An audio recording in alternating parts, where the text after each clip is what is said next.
వీధి పూటనకు వినాయకుని విగ్రహాలు పనిచేస్తాయా? అతి భయంకరమైనటువంటి వీధి పూటనకు వినాయకుని విగ్రహాలు పెట్టుట వలన ఇటువంటి ప్రయోజనం కూడా లేదు.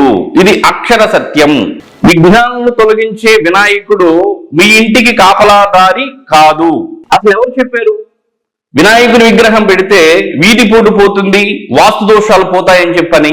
ఫార్మాలిటీగా ఒక వినాయకుని విగ్రహం కానీ వినాయకుని బొమ్మ కానీ పెట్టి దీపారాధన నైవేద్యం లేకుండా ఉంచితే విఘ్నేశ్వరుడు మీ యొక్క వీధి పోటును కానీ వాస్తు దోషాన్ని కానీ తొలగించాలా? వాస్తవాన్ని గ్రహించండి. వాస్తు దోషం ఉన్నప్పుడు, వీధి పోటు ఉన్నప్పుడు వినాయకుని విగ్రహం పెట్టుట వలన ఎటువంటి ప్రయోజనం కూడా లేదు. వాస్తు దోషం అనేది స్థలానికి సంబంధించింది. విఘ్నేశ్వరునికి, వినాయకునికి, వాస్తు దోషానికి, వీధి పోటుకి ఎటువంటి సంబంధం కూడా లేదు.